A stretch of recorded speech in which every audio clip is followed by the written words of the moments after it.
Well, hello, Chris Joseph. So nice to be talking to you. We have talked so many times and we have not done a video of your story. So I'm really, really, really glad that you are here. And I would love for you to give a little bit of background. So I'll kind of just set the stage a little bit. Stage 4, pancreatic cancer. Stage three. Stage 3, pancreatic Yeah. cancer. And also author. Yeah. Yeah. No, I can give you the background if you want me to Awesome. jump in. Author, father, yes. So just the basics. I was in 2016, Halloween Day of 2016, I was diagnosed with third stage pancreatic cancer. At the time, I was 59. I'm 67 right now. Um, and it was a devastating diagnosis. I mean, any cancer diagnosis can be devastating. Pancreatic cancer, as you know, the statistics are horrible. I think the numbers are something like 50% are dead within 3 months, 70% are dead within a year, 90% are dead within 5 years, and I'm in my eighth year and doing great. So we can talk about that in a minute. But when I So got you're not diagnosed, fitting in the average. yeah, exactly. Yeah, I mean, petrifying when I heard this news back in 2016. And I will tell you that I did what I think most people do. It was I listened to my doctor, my regular oncologist, and in some cases that can be fine. For me, that would have if I stayed listening to him, I would have died Mm. because the treatment plan he put me on, which was chemotherapy, was not working. And tests showed that it was not working. And also chemo, for most people, is very hard. It's a poison, and I was having really bad reactions to it. So yeah, in March of 2017, I fired him because I was so miserable, Mm. and Fired, didn't have. fired the treatment, right? You knew it I wasn't fired working. him. I fired the oncologist. I have not seen him since March of 2017. I quit chemotherapy, and I had no plan B, which I know a lot of people at the time thought I was pretty foolish, and part of me thought that was really foolish. But I knew just intuitively, I knew I didn't want to go down that path. I thought I was going to die of chemo. And I felt like, well, if I'm going to die, I'd rather die of cancer than of chemo. Okay. Um, but that day in March 2017, when I quit, I didn't know it at the time, but it turned out to be the best day, because it opened up, it was freedom. And it was like, okay, I'm taking charge of my journey, which is such a key, as you know, is such a key thing. And I started taking charge. I started looking at alternative clinics. I reached out to my longtime integrative doctor, someone you know, Dr. Melanie Giesler, um, and she became an integral part of my team. I went to a clinic in Germany. I actually did a little bit more Western medicine immunotherapy, which I was totally open to doing.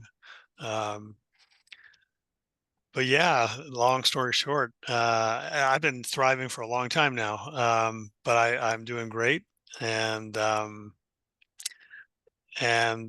thrilled about it. It's I don't well, I guess one other thing, and then I'll shut up for a minute. I don't think it has to be a unique story with pancreatic cancer. It is a unique story. Yeah. And I know some others with pancreatic cancer that are doing well, but most people don't do well. And I Yeah. think I'm not here to indict Western medicine. I think they do really good things. I just think they could be doing a lot more with pancreatic cancer in particular. Yeah. I've talked to people in the Western medicine world. I'm friends with them, and they're very curious about my journey. Um, so Yeah. I feel like it's better to be on good terms than to work collaboratively. Um, Yeah. but I Yeah. do know they're fascinated. They're fascinated by my journey, and they don't quite understand it. Well, that's Um, good. Curiosity is good. And pancreatic cancer is one of those cancers when somebody says, "Oh, I have pancreatic cancer," or "My family member has pancreatic cancer." It's the, oh, because it's the oh cancer yeah, doesn't have good, it just doesn't have good statistics. and you don't hear of people surviving pancreatic cancer. Ironically, in our community, we have quite a few people that are doing fairly well with pancreatic cancer. I want to talk a little bit about the book that you wrote, because you wrote a book to talk about your journey. Mhm, So the mhm, book is called Life is a Ride. Can you talk about what you did, what that book is about, and what your intentions are behind that book? mhm. Yeah, I mean, I do want to say one thing about the look that people gave me, because I got that look all the time Sure. Oh, early on, and I called it. I didn't come up with this term, but it's the pity look. Um, People felt so sorry for me, and I hated it. I know they were giving me the look with good intentions, because they felt bad for me, because they thought I was going to die too. Um, but now the looks I get years later are, wow, tell me what you did. yeah. I You're want to alive. know. You're alive. Yeah, you're still here. Um, so that sort of leads into the book. I in When I started doing better after I fired my oncologist and started doing a lot of non-Western treatments, which I didn't know at the time was under the umbrella of the metabolic approach to cancer, because that's what Dr. Giesler was working with Dr. Nasha. I didn't even know who Dr. Nasha was at the time, back in 2017. But she was consulting in my case, which I also didn't know. Mhm. Um, but when I got diagnosed in 2016, I wanted to go public with it. I didn't want to keep it a secret. And I'm not saying everyone needs to do what I did, but I posted about it. I blogged about it. I made live videos. When I was in Germany, I was in tears because I still thought I was going to die even when I was in Germany.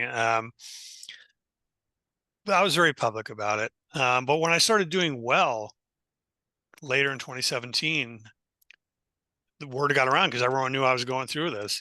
And so I was starting to get calls from people, mostly in the US, but some from around the world, friends of friends or relatives of friends or cancer patients themselves. And they all wanted to know, what'd you do? What'd you do? Yeah. And, and I started thinking, well, this is a good story. This is a really good story. And I'd never written a book before, but I thought it was valuable because I learned so much on this journey. I'm still, every day I learn so much, even now, that there are just different things a person can do other than Western medicine. I'm not saying instead of Western medicine, although that's an option too, but certainly other than Western medicine. And I just wanted more people to know it. And so I made the decision to write the book is a memoir. It's called Life is a Ride: My Unconventional Journey of Cancer Recovery. And I chose the memoir because I didn't want to get into a pissing contest with people about Western medicine, non-Western medicine. I just wanted to tell my story. No one can argue with your story, because that's just factual. But if I started throwing my opinions around, and I do have my opinions, but I thought that's not where I want to be in my life right now. I just want to tell my story. And the other thing that made me want to write the book is early on when people were calling me and emailing me, I was really nervous, and I always had the presence of mind to say, "Look, I'm not a doctor. I don't know if what I did will work for you, but here's what I did. This is what I did. You Yeah. should talk to other people. But here's what I did." But I realized that what I was offering, I didn't know it, but what I was offering then, and then the reason I wrote the book is it was about hope. Is that Mm. ultimately my story is about hope. Because as we've just discussed, not too many people are surviving this kind of cancer, not just surviving, but thriving. I mean, the cancer community, the Western medicine cancer community doesn't measure thriving. They just talk about surviving. Right. And I wanted people to know that I'm not just surviving here. I'm Right. doing great. I'm doing great. And I thought it was important to let people know that. I'm writing another book, which is called The Kitchen Sink Approach to Cancer, which is probably going to be a bit more controversial. But that's okay. I'm ready for it now. I wasn't ready for it 5, 6 years ago. Yeah. But yeah, that's why I wrote the book. That's why I wrote the Yeah, book. hearing that, and we know each other, and we know this. The kitchen sink approach, is that approach that we often look at and get a little bit afraid of, right? And we call it like the DIY approach. The first thing that happens is somebody gets cancer, and then automatically you have to learn a bunch of terms that you never knew before, right? You're kind of trying to become an overnight oncologist to even understand what's going on with you and what they're talking about. And then you go to Facebook groups or whatever, and it may be for your particular cancer or just general. And people are like, I lick a tree 27 times a day and that works. So now somebody's licking a tree 27 times a day, or, taking a bunch of apricot seeds and throwing all of these things in without understanding that, kitchen or trees probably harmless. If somebody wants to go lick a tree 27 times a day, that's great. But combining therapies and not knowing exactly, are they dealing with inflammation, causing inflammation, these things can be somewhat, of a DIY approach to your own healthcare. And I think that the challenge is that people don't know where to go or what to do or who to guide them. You had Melanie, and that's great, but there's also that element of hope. you know or I said, sorry, I mean Dr. Gisler. Sorry. You have That's right. Dr. Gisler, so you had somebody guiding you, but that's even still hope and faith. You don't know if that person's the right person because they're not following the conventional approach. What we want is your unconventional to become the conventional, but we're probably Absolutely. decades away from that. So I'm going to agree with you about, I write in, because I've written part of the new book already, even so the title is the title. I wanted a catchy title, and I wanted something that would raise Yeah, eyebrows. I The know you wouldn't do subtitle of that. the I know. yeah, the subtitle of the book is called "And Why You Shouldn't Always Listen to Your Doctor," because I want that to be a little provoking too. It's everything the first book wasn't. But in the intro of the book, I talk about why the kitchen sink is actually a bad idea. But the origin of it was the origin of the title was because I've been getting so many calls for years now. And the number one question is, what did you do? What did you do? Just tell me what you did. And people are asking it. I mean, I can feel myself getting a little overwhelmed right now. People are desperate. And I get it. I was desperate too back then. And they just want to know, tell me what to do. And I got flustered because one woman in particular was asking me this over and over and over again, and I couldn't really answer her. And finally, I said to her, "I threw the kitchen sink at my cancer," Mm. which is not untrue, by the way. I mean, Yeah. I did what Melanie told me, and I did some DIY stuff. Yeah. But that I thought, oh, that's a good book title, "The Kitchen Sink Approach to Cancer." So that's why I came up with that. Yeah. But I absolutely totally 1,000% agree that people should find a practitioner that is knowledgeable, that's hopeful, that is works with them, who they connect with, um, who Yeah. has a good success rate. Um, they shouldn't be listening to me for their cancer treatment. I can help them with lifestyle changes and all that, but they should not. People, and I tell people all the time, you should not be coming to me to be the primary team member in your cancer journey. Yeah, Not my role. but they should come to you to understand that they are empowered, right? And that's what Absolutely. your books are really providing, is the empowerment, the hope, the empowerment, and the understanding that this is not just bad luck, and that there might not be a single antidote that is going to reverse this or cure this for them. If we're truly going to look at what you were doing and the therapies that you were doing, is you were reversing and have been reversing and will continue for the rest of your life, long life, working on all of the things. We talk about the terrain, but can you talk about a little bit about what that terrain means to you? Yeah, it means a lot. I mean, it's a um, multi-part answer. I mean, I think that the easier things that I dealt with, that I still deal with, are my food intake. I've become much more mindful about what I put into my body. Um, I'm not perfect, and I don't when I help people as an advocate, I don't try to push perfection, but I am much more mindful. Quick story, 7 years ago, when I got diagnosed 7.5 years ago, I started talking to different nutritionists, and they gave me all very conflicting advice. Go keto, don't do keto. Go vegan, don't do vegan. Go raw, don't do raw. Vegetarian, oh, you got to eat meat. Make sure it's healthy meat. And when you're going through a scary cancer diagnosis, to hear all this conflicting advice, my head was about to explode. And but the takeaway that every one of those half a dozen, whatever nutritionists I talked with, the one thing that they all had in common was low carb, low sugar. And so, full disclosure, I actually never did keto. Dr. Giesler wanted me to do keto, but the way my lifestyle was, it wasn't just conducive to that. But I did do low carb, and I still do low carb years later. Um, so yeah, I mean, the food is a huge thing.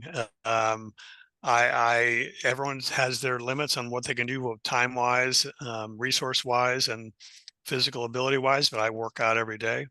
Um, Yeah. I do a sauna every day for detoxing.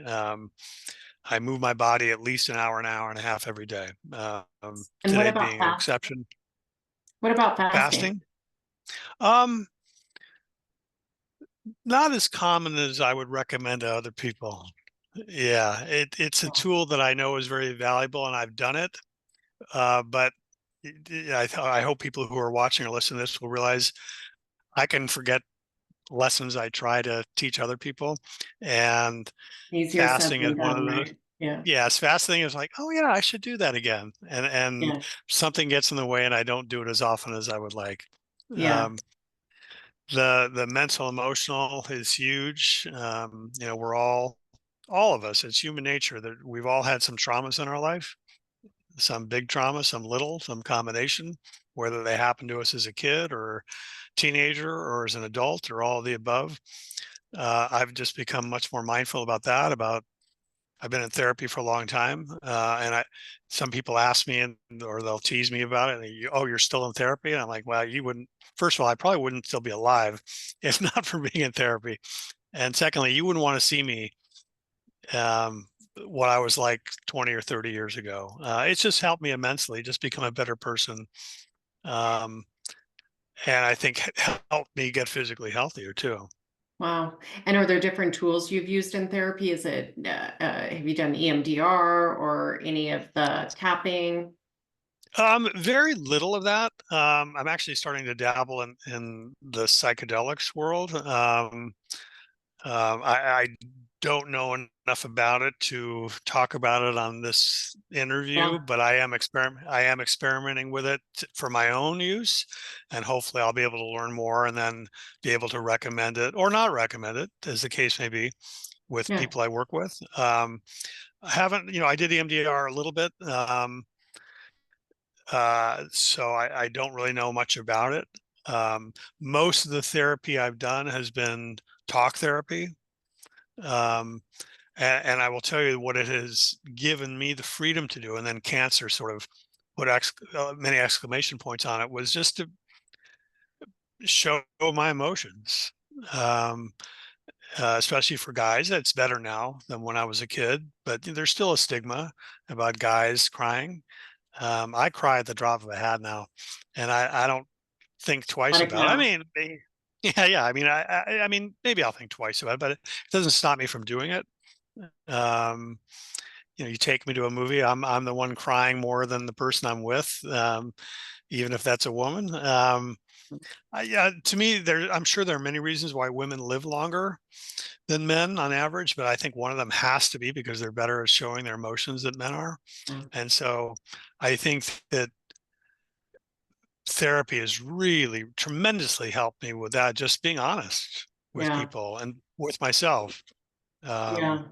And I want to mention, I don't can't remember what the exact saying is, but there's some saying it's something around every tear heals 1,000 wounds. And if we can get men to, uh, you know, to just cry a little bit more and let those tears go. And I want to bring the male component into this for a minute because the demographics of individuals in our community, both on the practitioner side and also on the patient side, is actually a population primarily of women. A Yeah. little over 70%, I think, is our latest statistics, and they're between the ages of 40 and 70. So, being in our community, there's not very many males, and especially patients. More practitioners take the course, but especially patients. So, I think it's really important that you get out there and you tell your story. And I guess I would ask you, why is it that you feel like maybe men don't explore what I would call the kitchen sink or DIY approach a little bit more, you know? I I've explained this to some women, and I'll probably butcher the explanation, but I think men, including me, are just more simple creatures, and that probably has its benefits and its Are you saying women are uh, complicated? for the better. For the better, yeah, I think I am actually, but for the better. Yeah, Um, um, guilty. I think men. I'm stereotyping, and I'm probably going to get in trouble for this, but I think men are much more linear. There's women I know that are linear, and it's case by case, but. Um, maybe I'm trying to answer your question. Maybe it's when guys hear their doctor say you need to do this, you need to do this, they just do it Yeah, without questioning it. But to your main point, I have definitely noticed, even in my own practice now, because I've started to help patients. It's mostly women. I'm one of the few male advocates that I know of. yeah, So yeah, it's. I do wish there were more men, both as advocates and as patients. Actually, I wish there were no patients, because that would be right, a much better world we would live in. yeah. But Unfortunately, assuming, that's not yeah, reality. that's going to take some time before we Yeah. get there. But yeah, yeah, So yeah. I have noticed it though. if there are some men listening to this video right now, what would you say to them?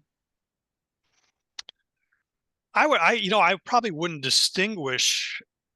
Well, I'm sort of thinking on the fly here. The part I wouldn't distinguish between men and women is the take charge of your health part. That would be universal advice to everyone. Oh, I mean, the analogy I make is, I don't know if it's a good analogy, but when you hire an electrician or a plumber, they come over, they look at the problem, they give you their estimate.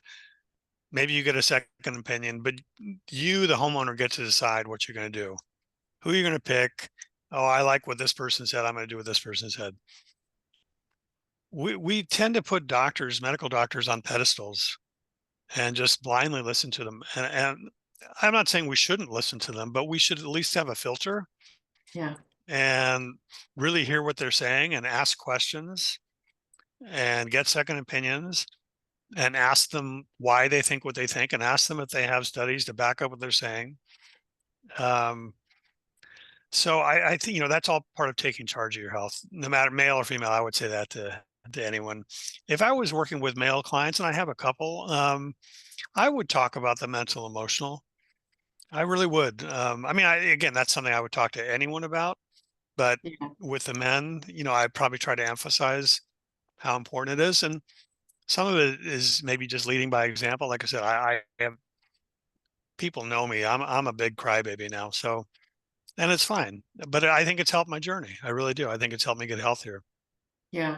And what do you see your future looking like?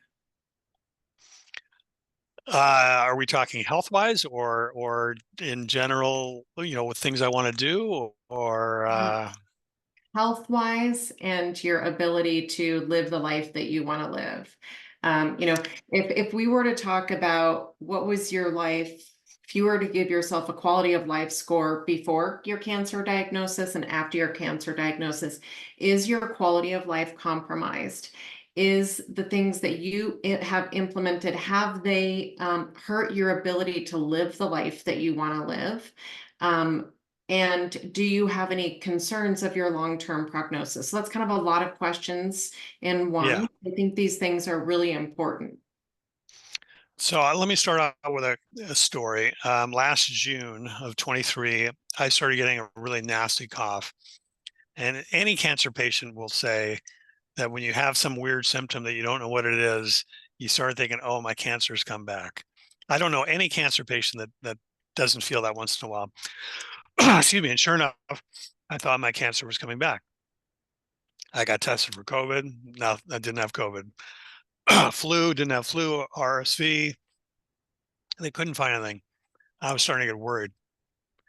It reminded me of when I was first diagnosed. That fear came back because it's the unknown. It's fear of the unknown. But when you've had cancer, it's even more magnified. Well, I turns out I had bronchitis, and obviously I'm fine. But It's like that leap. Oh, it's got to be cancer. yeah, it's got to be cancer. The reason I bring up that story is the fear. For me, I can only speak for myself, but I think this is true for others. That the fear never completely goes away. It's much better. It's much less than I had back in 2016, 2017. I mean, infinite times better, but it never completely goes away. And once in a while it comes back, especially if I'm tired or if I'm tired and stressed about something. Yeah. And I feel a weird sensation like, oh, I don't know what's that? It's just maybe I'm getting old. It's not, it has nothing to do with cancer. I am living, let me see if I can answer your other questions. I'm living right now the life I want to lead, and I've been doing this for a while now. I mean, I like you, I adore my kids. My kids are 21 and 19, but I'm an empty nester now. So it's sort of coinciding with being single, empty nester, changing careers. Like I have a whole lot more freedom than I had than I've had for a quarter of a century. And so, yeah, I'm able to travel. I'm able to explore doing different things. um, I'm living the life I want mostly. That no life is perfect, and mine certainly is not perfect. Um, I want to write books. I want to, continue growing a cancer advocacy practice. I know this is being recorded, but I want to work for MTIH at some point and help you guys out. Um, I want to get the word out and how, because you guys are already doing this and have been for years, but I want to help get the word out that there not only hope, there's real things that people can do to help them get healthier. And that's really the key to all this, is getting Yeah. healthier, not just for cancer, but for all chronic illness or to prevent chronic illness. So it took me 6+ decades, but I feel like I have a mission other than my kids were my mission and still are. But in terms of a non-children mission, it took me a long, I don't think I've ever had one before this. And now I So have one. so this has actually turned your purpose into passion. Now you have a passion for helping others and being a part of kind of changing that standard of care. We say that changing standard of care in terms of how we look at cancer and then how we treat the human, the body, the terrain that has the cancer. Yeah. I know, and I promise I'm not going to get controversial, but even bringing up the word COVID can be triggering for so many people. Mhm. And I don't talk to people publicly. I don't go public about my views on masks and vaccines and lockdowns. But I do bring up COVID because I think it's important that it showed this country how unhealthy we are. And we didn't do anything about it. And in fact, we may be worse off now than we were 4 years ago. I mean, if another pandemic hit 10 years from now, I actually think we'd be in worse shape, if the virus was bad enough. And so that's also part of my passion is, even beyond cancer, we have to get healthier. Yeah. And I'm saying that to myself too. I'm not on a soapbox. It's a reminder to me, oh, I'm not going to be perfect, but I can, there's more stuff I can do. Yeah. Um, but Yeah. it's my passion to wade into that pool, especially about COVID, and not be controversial about it. I'm not going to get into fights with people about any of that other stuff because I wouldn't win those arguments and it wouldn't be Right. helpful. But I will talk to people about, hey, we can let's what can we do to get healthier? And Yeah. we can't look to our government, we can't look to any of our politicians, we can't look to the drug companies or the food companies. Um, we have to look within. Yeah. and as a community, and Yeah. do what we can.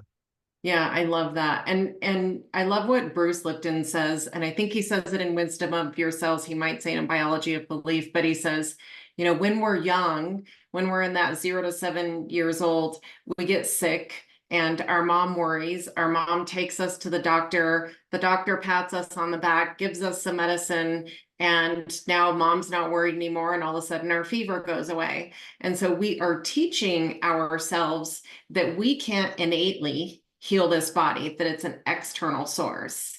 And when we can get back to learning and telling ourselves and telling our body and our biology and this physical being, as well as our spirit and our soul and our brain and our subconscious and our conscious, that we innately have the power to heal, we're giving ourselves the tools back to do what we were designed to do.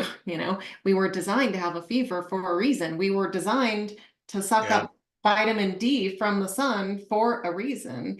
We were designed to get our nutrients from the earth for a reason.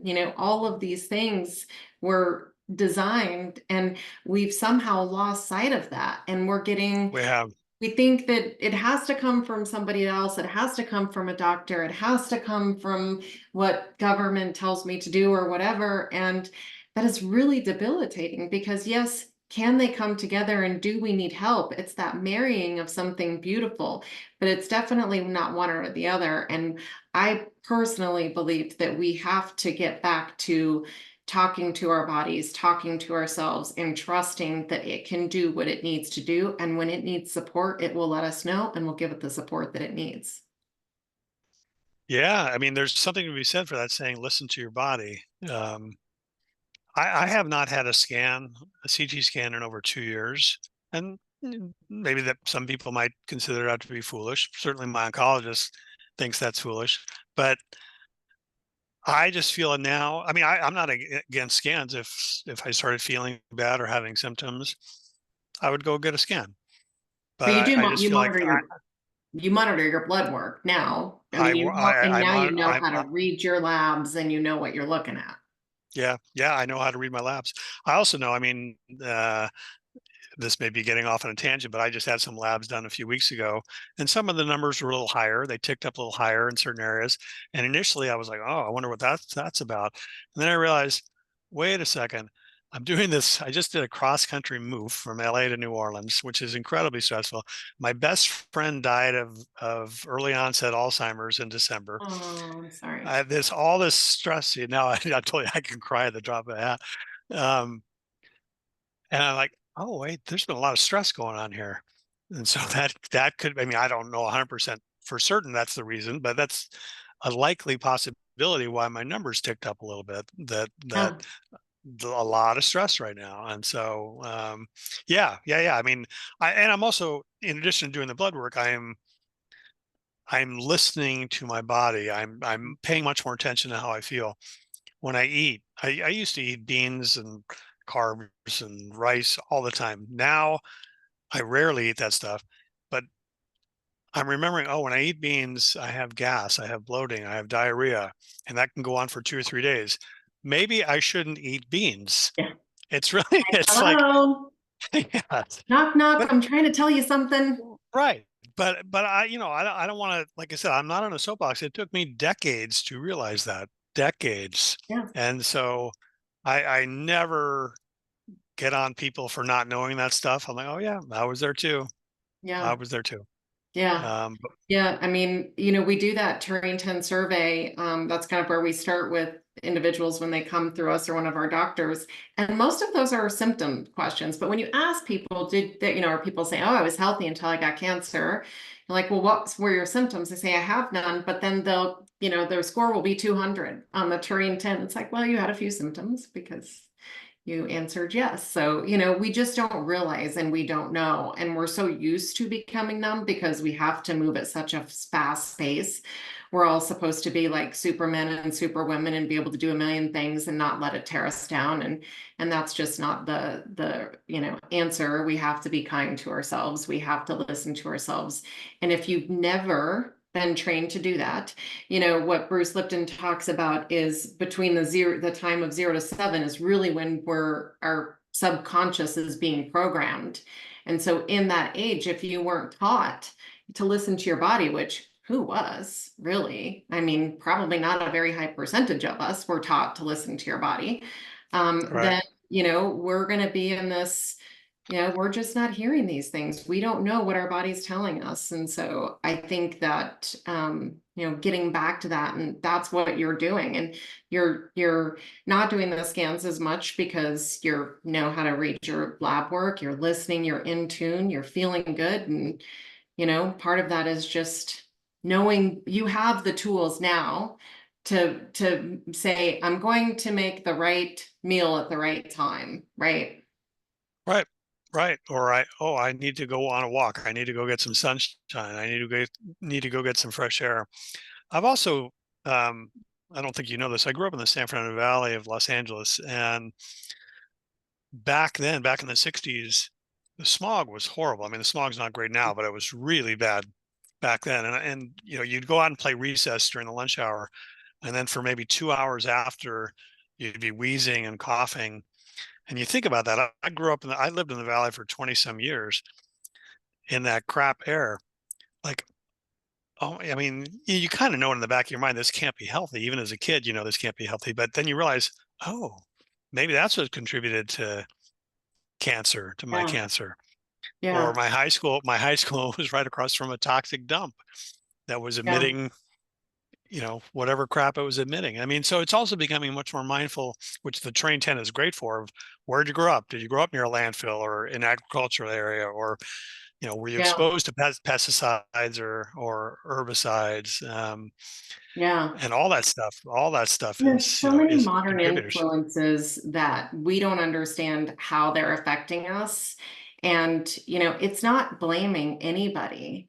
It's that we have this environment, our body can only take in so many toxins. And now we have to figure out how to mitigate that because some things we just can't, you know, ignore unless you don't live. And, you know, we want to live, right? We want to be able to implement these things and still live. Matter of fact, I would, you know, if we were to ask people what their quality of life was before their cancer diagnosis and then their quality of life after their cancer diagnosis, uh, I always strive for hoping that it has improved.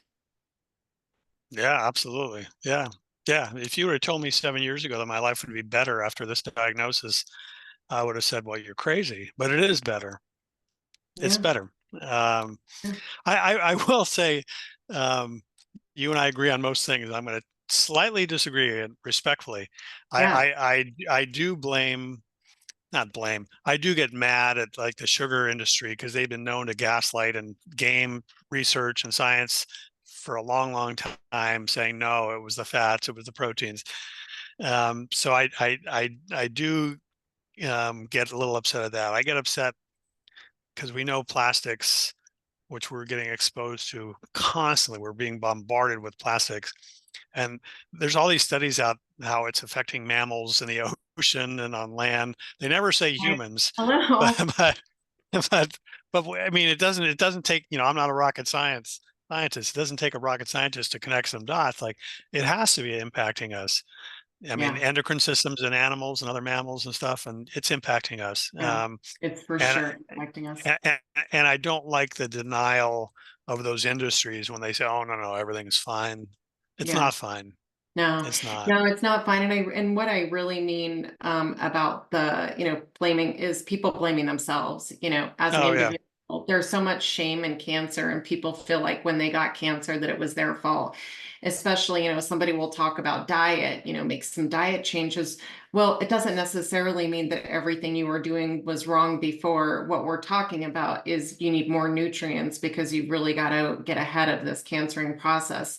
And it's not all about diet, but diet can play a huge part in the recovery and giving your bodies the yeah. tools that it needs to be able to, you know, recover. I certainly think that there's a lot of blame to place. Um, but, you know, So I told you I cry a lot. Something you said just got to me. Um, when I got diagnosed for the first year, I was so mad. I separated my mind from my body. I was mad at my body. Mm, And then I became ashamed of that. I wouldn't let, I was in a long-term relationship and it was really hard on my girlfriend, really, really hard. I wouldn't let her look at my body because I was so ashamed of it. Um, and so I was kind of blaming myself. I was, and it was, I look back on that now. I was like, wow, okay. yeah. but back Oh, then it was really hard.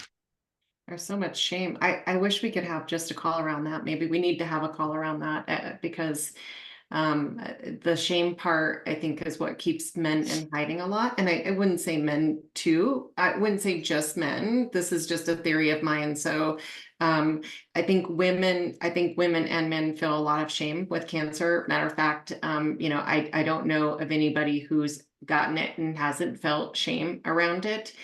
I just think women are a little bit more vulnerable sometimes in terms of opening up that there's that shame. And, that's something that's harder for men to do, is to be vulnerable and share that, Yeah. and I commend you for saying that. Thank you. Yeah, it actually made me think of, because I've been in men's groups before, but I've never been in a men's cancer group. That would be an interesting thing to try and lead at some point. Would love that. I would Yeah. love that. Yeah, get it started. I can connect you with a couple of other people that I think would be good for that as well. Oh yeah, yeah. Do that offline. Yeah. Send me some names Yeah. of people. Yeah. Yeah. Well, thank you, Chris. I know that you have to get off to another appointment. Is there one last thing you would like to add or say, or to, if somebody is listening to this and they are just getting started in this process, what piece of advice would you give them? Well, I guess it would be two things. One, which we've talked about, which is, take charge of your health. And it's a scary thing to do, but I think it's a necessary thing to do.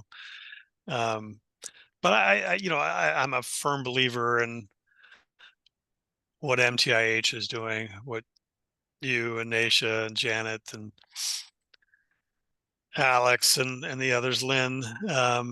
I'm a huge believer, and I would say just go on to the MTIH website. I guess it's Ask Dr. Nasha, I think is the website, or drnation.com. I can't remember, but Google Dr. Nasha Winters, and the website will come up, because I think there's so many great resources there, and there's doctors around the world, not just here in the US, but now around the world. You know the numbers much better than I do, but Yeah, the 36 numbers are only countries so growing. far. Yeah, How many? 30s? 36 30s? countries so far. Wow. Yeah. So I would say, at least at the very least, interview doctors who are trained under Dr. Nasha. There's advocates like me, and there's ones who have far more experience than I do, um, and who are great. Build a team. Build a team. It really takes a village. Yeah. We can't do, I mean, I couldn't do it alone. And Yeah. I don't know anyone else who has done it alone. Maybe it has been, but um, going back to the, helping men, that's another thing. I think we try to do things too much on our own. Oh, I can fight through this. I couldn't do that. I would have been dead if I tried to do that. Yeah. Yeah. Well, I'm glad you're not, and I'm glad you're here to tell your story. And thank you. And Thanks. Me thank too. you for joining our community. And you have an incredible day. Thanks. You too.